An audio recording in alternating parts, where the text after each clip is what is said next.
What's up, guys and gals? Welcome back to the Nerdcast for the next episode of Divinity Original Sin 2. My name is Splattercat. Happy to have you here today. We're hanging out with the kitty, apparently.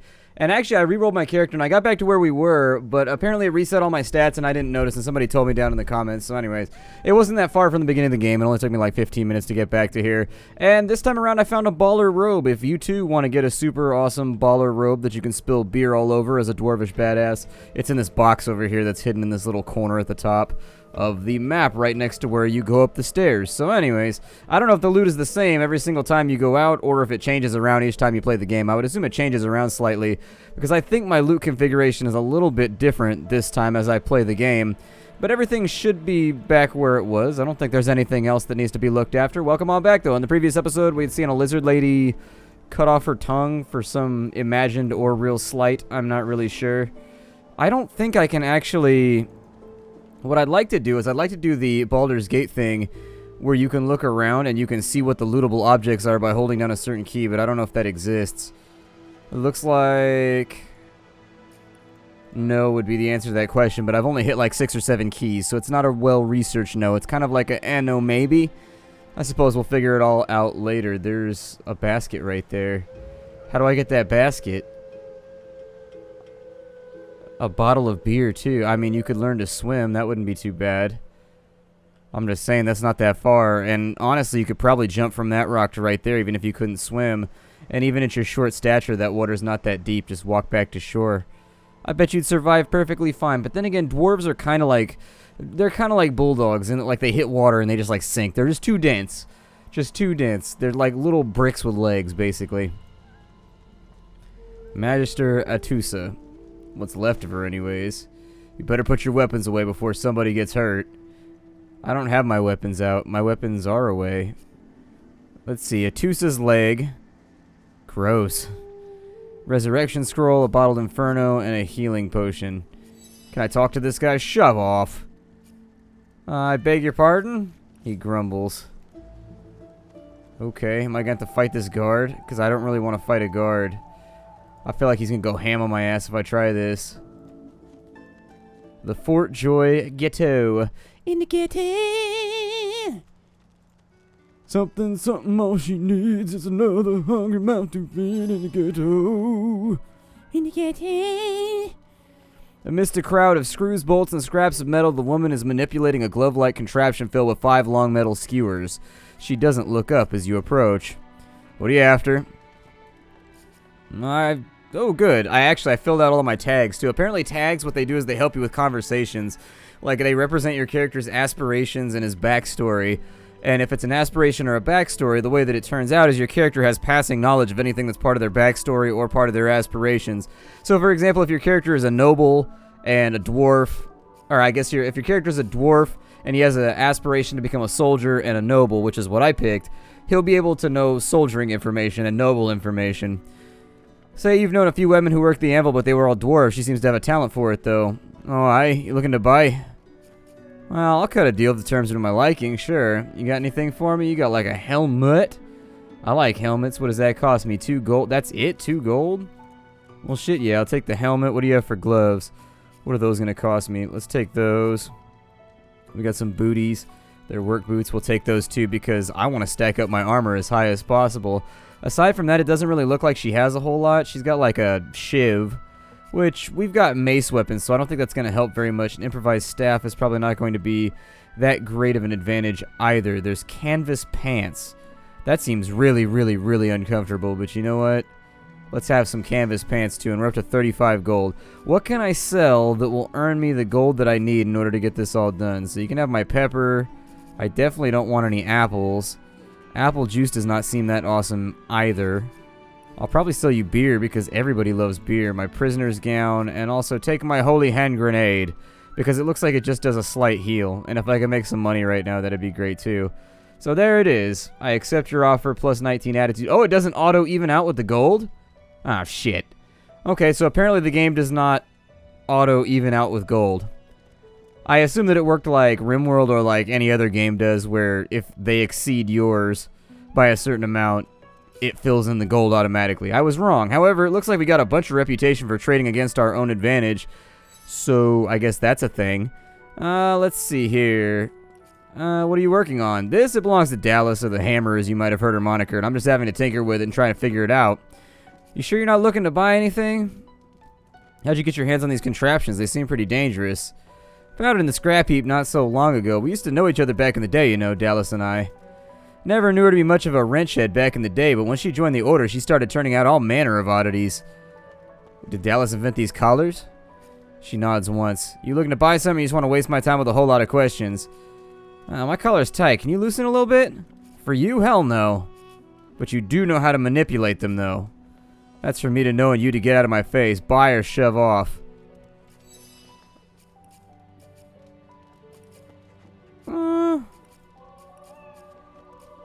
What do you remember about Dallas? Oh, I don't know. She was a sweet soul. Loved her family an awful lot. Good with horses, I recall. Didn't stand out from the crowd much. People do change, don't they? I guess so. She just like She just like exploded a person. I don't know how you go from being a kind, gentle human being to exploding people. But she managed to... Oh, the boots actually show up on your character. That's pretty sweet. Okay, I didn't expect that to work. It looks like he just gets like a little toe guard thing. Do the gloves show up? I assume everything shows up then. Oh, badass. A little over ornate for my taste. I'm not a high fantasy fan. I'm a low fantasy fan.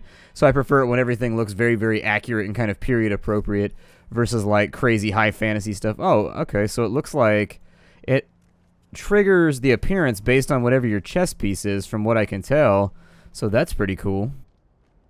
Now looking around, it seems to me as though this stuff over here is pretty standard fare, just like don't steal, as long as it's got the red icon, and I assume you got to go into stealth or whatever, Baldur's Gate style, if you wanted to grab some of that stuff. It does look like I can loot this basket, though, that's out in the middle of... Did I just pick up a basket? What do I need a basket for? Or is it just like a loot item? I would assume that woven goods would actually be worth quite a bit in a medieval world because it's a pain in the ass. That's why they had guys called weavers that did that stuff. Like, they would just sit down. That's what Christopher Columbus' dad was, I recall. He was a weaver. Man, that would suck. Being born and then, like, your dad just has a lame job. And so just based on the way life works, now your job is going to be lame someday. I mean, my old man's a roofer, so I would definitely take weaving over roofing. However, I don't think the profit margins are quite as good for weaving as they are for roofing. However, not as backbreaking and horrible as roofing either. I mean, roofing is a man job. It's a nasty, nasty man job. I roofed for 5 or 6 years. It was deeply unpleasant and I didn't enjoy it much. Leave me. Go. Ooh, I can be a super awesome condescending noble and be like, peasant, you stink. Do you need help? Leave me be, just leave. Disease was blocked by our magical armor. Well, that's good. I mean, at least we've got that going for us. How awesome would it be if that existed in real life? You walk past somebody with the flu, and your helmet was just like, well, first you have to wear a helmet. And not like in the ha-ha-ha, he has to wear a helmet when his mom takes him to the supermarket kind of way. Like, I mean like a real warrior's helmet. And then you're just over there. Maybe the helmet has like a little LED on it that's like, bing, bing. It lets you know when it saved your life from some horrible disease. Although I don't know if I want to know that information, because at a certain point, you'd be like, God damn, dude. This thing is defending me from deadly diseases like meningitis and all kinds of crazy shit like left and right. There are so many opportunities for me to get incredibly sick and die. Who knew? Migo. Why are there so many dead people over here? Why are you murdering fools, Migo? The creature heaves through lips gummed with human gore. It turns to you with great effort, pain apparent in every movement, and madness screams from its wide, bloodshot eyes. You quite lost. Quite lost. Careful or they'll cross your wires. Hee hee. Now a little query. Where grows the yarrow, hmm? Quickly now, for I haven't much time. Take a yarrow plant from my pouch and give it to him? The creature gingerly takes the plant into its bloodied hands. He runs his fingertips over the white flowers. His panting breath slows. Darling, dear darling child. Hello, yarrow girl. Could it really be you? Why are you looking for that flower? The creature clenches the plant tightly. His breath quickens. He seems liable to lunge at you at the drop of a pin. You wouldn't understand. A father's pride. A father's love. The creature begins to weep. Fast, silent tears spill from his eyes as he clutches the little cluster of flowers to his heart. For you, my ring, a part of me. Name of Migo, thank you. So I guess he looks like a zombie warrior of some kind. And he gave us a ringly-ding. So it has 4 magical armor. It has a special. It unlocks the skill of restoration. And that's it. That sounds good because I'm a healer, so restoration would be pretty awesome. Is that restoration right there? Oh, I already have restoration. So maybe that would be better served by giving it to the Red Prince. There we go. I was a little bit, so can I... Ah, there it is. You can lock and unlock that and move things around if you really, really want to. I'm the kind of person that likes to spread my stuff around, so I'd probably put like a healing spell right there. I'd probably put throwable / consumables over there. The bottom bar is very, very large, and I actually really, really like that. That's nice because it means I can rearrange things. For Fortify, I'm going to count that as a defensive move. We've got Crippling Blow, we've got Battle Stomp, and we've got Flame Breath right there. And then for you, we'll do the same thing following the same order. Let's go with... That goes right there. And then Metamorph is a special ability to petrify my enemies. Probably keep that slightly separated from everything else just so I can sort it out. And this will fill in with time as we play the game. I know it looks ugly right now, but I promise it'll be better someday. These aren't flagged red, so I assume that maybe I can use them. There's a stunning arrow right there. We'll grab that. There may be some discrepancy in between the gear that I had in the previous episode and the gear I have in this episode just because of the randomization of the loot. Sometimes doesn't really allow... There's a shell, huh? Oh, you can actually pick up the seashell. I wonder if that's worth anything. Flaming dagger scroll, a sharp stone on a long stick. Okay. The Red Prince is wielding... I mean, what does he have going on? Because we could probably... Is he any good with two-handers? He loses a bunch of armor by doing that, but he'll hit harder. And honestly, we already have somebody going sword and board, so we might as well play around with a few ideas while we're inside of here. In the meantime, I'm sure there's more treasure and things to be had out here. There's a crash ship on this side. They should really get some kind of like salvage team to go through and handle this. Although typically, historically, the population of the city would handle it just by scavenging the wood for cook fires and things like that. They would pick through the bones of a... What is this? Ah, a little reprieve from the din outside. Oh man, everybody got collars in here. No one tells me there's so many children in Fort Joy. Magishes I handle, but the little ones. Children are necessary for a stable population. An elf lives forever. If she stays away from spears and fire, she has no need for slimy, sticky, small ones. Okay. She got kind of the same feeling about little kids that I do. I'm just like, you just look sticky. Don't be near me. Definitely don't cough near me. Little 8-year-old disease pot.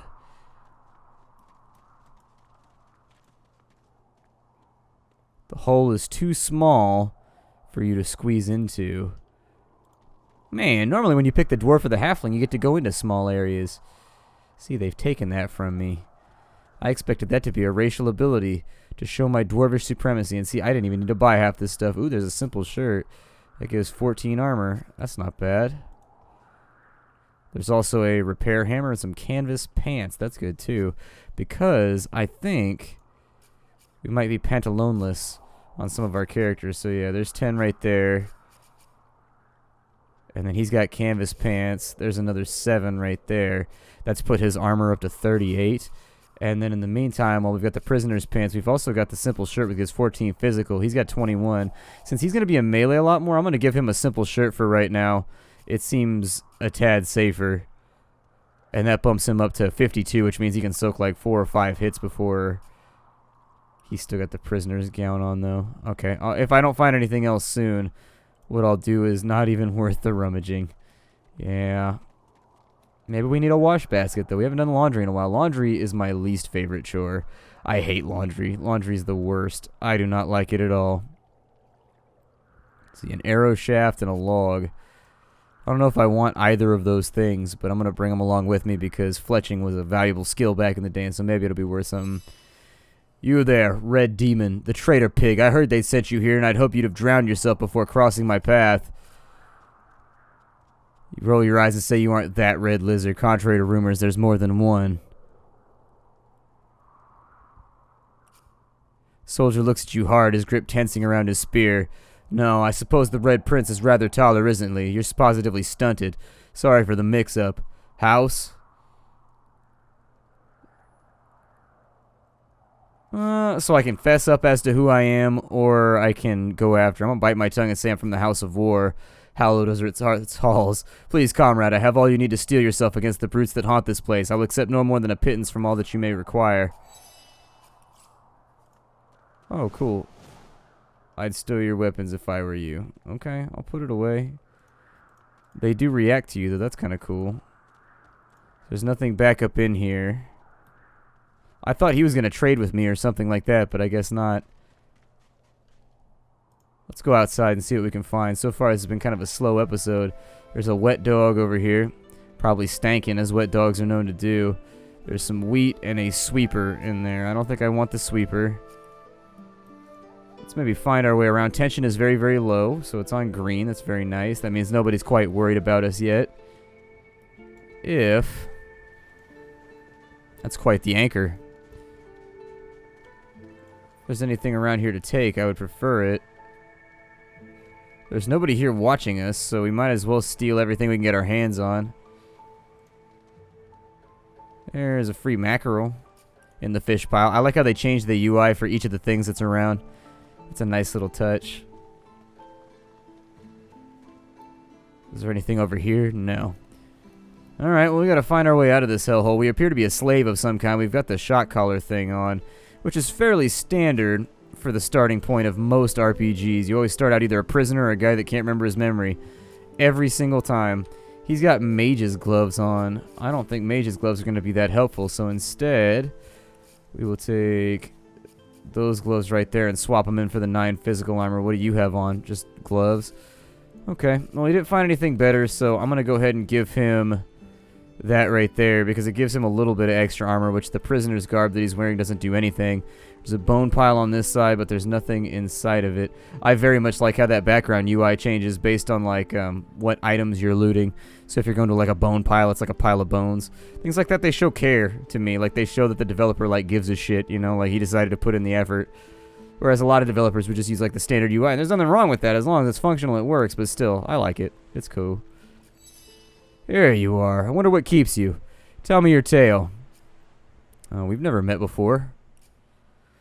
We are unfamiliar yet familiar. We are the same material. You agree. I am curious. So tell me your tale. Alright, why not? Start from the beginning. Where did you come from? Well, I came from the ancient empire. I lived in its fabled forbidden city. I see. Tell me more. Tell me what you do. Tell me what you find. 2 things will come next. Restitution and revenge. I understand. Now tell me how your story ends. State it will end in death and victory. Whose death and whose victory you cannot say yet. You speak without fear. You are a warrior, a being of power, and ever in need of it. Power comes from strength, and strength comes from growth. Those seeds need to sprout, so does the iron in your spine. I give my sword. Thank you for your gift. It is nothing. Many fragments swirl on my shore. See what I gather. Oh, he's got all kinds of random stuff, including nails and whatnot, I guess. So where did that sword go? He said he gave me a sword? I don't see a sword around, so I'm assuming maybe it was like a metaphorical sword, like a biblical sword or something like that. Oh no, he's got a makeshift sword right there. Okay. I'm gonna sell him all my baskets and my random stuff, I guess. And then I will take 5 of your gilder. On this side, I will swap out everything I've been picking up so far that doesn't appear to have any sort of use. Yeah, that should work out okay. It'd be funny if you sold your backpack and you like lost access to your inventory. It was like, no, I can carry nothing any further. We now have 47 gold. Let's keep trucking though. We have not yet explored this entire place. And in this episode, I'd like to accomplish something because so far we have not done a great job of advancing the plot or doing anything particularly interesting. Since my character has the talkie skills, maybe I'll let him talk. The woman looks out on the gently lapping waves. She seems totally at peace, but as you approach, she turns to you with a cheerful smile.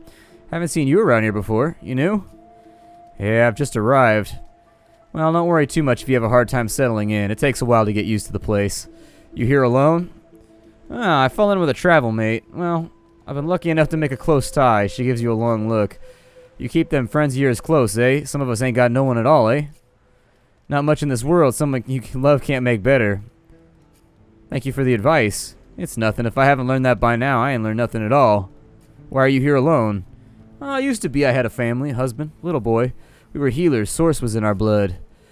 But then they brought us here. I couldn't stop them from taking my boys from me when they did, and I reckon they were cured or maybe even released. Don't know why the Reds didn't take me too. Now I'm just waiting for him to call my name, waiting and remembering. Well, my condolences. Thank you kindly, sweetheart. I do appreciate it, and they were good lads. Too good for this place. In some ways, I'm glad they got out quickly. But listen to me bubbling on like a cauldron. You're sweet to listen, and yes, they were lovely. Totally lovely. I'll see them again before I'm gone for good. That much is certain. You run along now, darling. You shouldn't spend what little time you've got here listening to an old bleeding heart moan. I mean, sometimes you gotta talk to somebody. Sometimes that's all that somebody needs, is just somebody to listen. I talked to my dad one time about, like, sometimes people like to email me, and they, like, unburden these huge, like, stories on me, and they feel so much bigger than, like, I'm just a dude on the internet that plays video games and talks to a computer screen, you know what I mean? Like, I don't feel like I have solutions to anybody's problems. Like, I don't feel like I'm that guy. Yeah, I told my dad about it. I was like, sometimes I just don't know what I should do. I just feel overwhelmed. And he's like, well, sometimes you don't need to say anything at all. Sometimes you just need to listen. My old man's a pastor, by the way. He's a preacher. And so he's got dealing with people advice. He's kind of a community leader, I guess, for his little group of people he consorts with. We got wooden sticks. A hammer. Nothing else inside the barrel. So I figured he probably got pretty good advice along that front. Oh, cool, there's a climbing animation. That's pretty badass. You there, dwarf. Looking for an inmate. Smallish man, thick spectacles, prone to somewhat eccentric chatter. Wears a bronze pendant with a dragon stamped onto it. You seen him? There was a man on the beach that I saw. You've seen him? Tell me, where was he? I'll tell you where he was, but be careful. There's something very wrong with him. And you're very sure it was him. Here's the ring. She inspects the ring closely. This can't be. You said he was on the beach, yes? I need to have a look for myself. This simply can't be. Okay, we'll go to the beach in just a minute because I'm willing to bet that given the sort of game that this is, there's probably some altercation that we're about to witness. Got Brother Buyer up here. Better a buyer than a seller, I suppose. Greetings, child. Rather far from home, you and I, during such dark times. I've been through worse. Hell above and hell below, worse than the disappearance of the divine. I find that hard to fathom, much less believe. I was just trying to be a dwarvish tough guy, because you were being patronizing and you called me a child. Well, you know, whatever. Got Ralvo and... Hey, looky here, mates, fresh faces, and we loves fresh faces, don't we? Yes, we do. Why don't you join us for a round of cards, first hands on the house? Sure. Chuff to you, Chief. Here are your cards. You're up first. You glance at your hand. You have 2 purple monarchs. It's a hard hand to beat. I play it. Quite the hand, Freshie. Unfortunately, 2 is less than 5. That's how many purples I got. I reckon that makes me the winner. I'll be having your fee then. Is that how this works? I'm sure the Reds told you. Nobody gets along without paying the internment fee, so let's make this easy. Empty your pockets. You'd have more from my connections if you kept me as an ally. I don't think your connections will get here in time to save you if you don't pay up now. I don't have anything of value on my person. Well, go on then. Whatever pennies you got in your pocket ain't worth my breath, but don't you go telling old Griff I was soft on you. Who's Griff? Another inmate, but you wouldn't guess it. Runs this place like he's Dallas himself. Shouldn't be too hard to find him in the kitchen. Doesn't take too kindly to your kind, though. Okay, what are you doing here? Didn't Griff already take one of them ears of yours? I'd love to see this Griff try it. And somehow I don't think that'll take too long. Beat it then. Enjoy your face while it's still in one piece. I will. I will. My face has always been in one piece. It's never been moved around too much or rearranged, because I'm a dwarf. I'm built like a bulldog, you know what I mean? That's what's good about dwarves. They're small but powerful. I have a bulldog. That's why I'm always bringing up bulldogs. My bulldog is crazy strong. Like, he is such a tiny animal, but he is so muscular and so strong that it's absurd. Like, if he wants to go somewhere, he can easily pull huge amounts of weight. Like, I weigh 140, and he pulls me like, and he's just a puppy. He's only like 4 months old right now, and he can seriously already at 4 months put enough muscle out to like slightly throw me off balance if he really, really wants it. I can't imagine how crazy it's going to be once he's like 90 pounds. We're out of time for the day. I was hoping we would actually clear this area up before the end of the episode, but I like conversational stuff. Griff is over here, it looks like. Is this our guy? Can't boss Griff, so that's going to be our dude. In the meantime, I'm going to go back and investigate what's going on with the guy on the beach, because that's actually something interesting that I think is going to resolve with some form of conflict or some form of drama. I will see you all in the next episode. Thank you for stopping on by. This is Divinity Original Sin 2. How you do, everybody?